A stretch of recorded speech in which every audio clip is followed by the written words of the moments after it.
This is such a great talk, by the way. Oh my gosh. Oh, I hope you don't mind. I have a couple questions. Sorry. What made you decide to take the chance when you're at that crossroad between like wanting to do electrophysiology and art? Like, what just made you take the leap? And then, are you planning to eventually change your brand to your real name? I've actually been thinking about that second one, but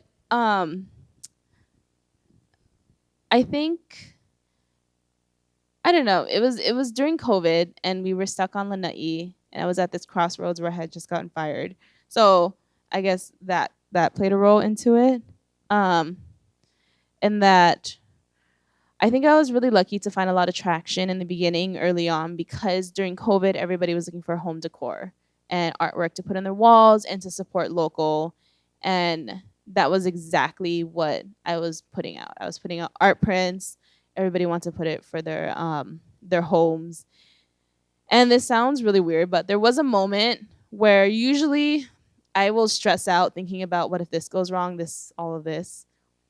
There's been like two moments where I was like, actually, I have a feeling this is a good this is a good thing. I'm just gonna keep going with it.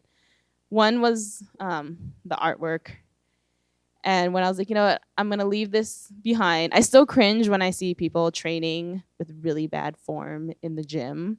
I make such an ugly. I'm like, that's not how you deadlift. But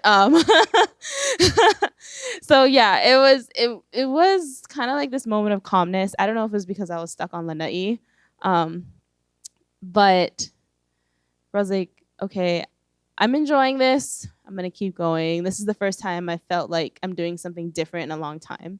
So I think that was kind of the moment. And then in terms of going to my name, um, you know, I actually just changed like my name portion on Instagram to like my actual name. So I'm slowly getting there. It is kind of nice to have that anonymity because it's like the same reason I won't put an Aloha de Mele sticker on my truck, because if I cut you off in traffic, you're gonna be like, that Aloha de Mele bitch. Like, I'm never buying her artwork again. So it is kind of nice to have the anonymity. I think maybe when I did my limited editions, and you can see actually on my murals, I sign it as JT Ojerio because I'm actually very proud of those.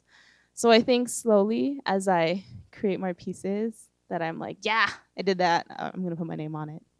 Yeah. Thanks so much for your wonderful talk. I'd love to hear you talk a little bit about how you think about financial success versus artistic success. Mhm. You've talked a little bit about prints that sell really well, but I'm curious Yeah. how you think about it. I still live at home with my parents. So maybe once I think maybe I'll feel like super. What's the word? I Maybe I'll once again get that next level of like, yeah, I'm a serious artist once I move out. But I do, yeah, the financial success definitely plays a huge role. Like I said, when I was super proud of those pencil drawings, and then like that one poor Kenny Kenny print, like that has sold so much. It's like the reason I can have an art studio, but it's not my favorite. But I still hold it in the same regard as something that I'm actually really proud of. But I've only sold like 4 of them. So unfortunately, and it's hard because I try to find um, that happy medium between like, well, I'm proud of this, even though it's not selling. Um, I would say like honestly, the financials, especially now that I have a staff, is like 70 to 80% of it. I know it kind of sounds like a sellout, which sucks. My studio manager's in the crowd, so I'm like, yeah, don't worry, I'm gonna pay you. You're fine. But I do think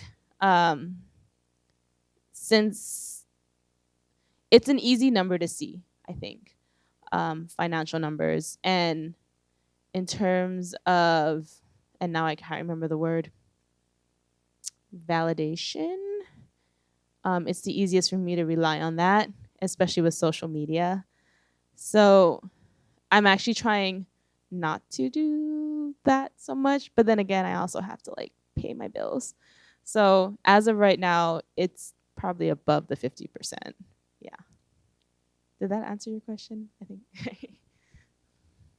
I wanted to ask you, I know that a lot of us, like as artists, we kind of go through this like ebb and flow of like imposter syndrome and then success and all of this. And so what are some like ways that you like tangible ways that you've helped to combat like your imposter syndrome and like, you know?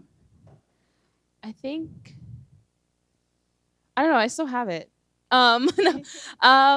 Reflection. Here's another quote for you guys. Hindsight is always 2020. So always looking back and seeing like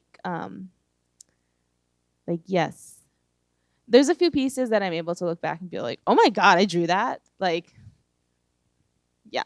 So I think reflection is definitely a huge part of it.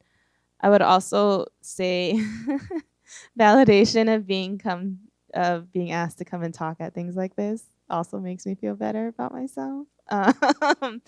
But yeah, definitely reflection and seeing how far you've come,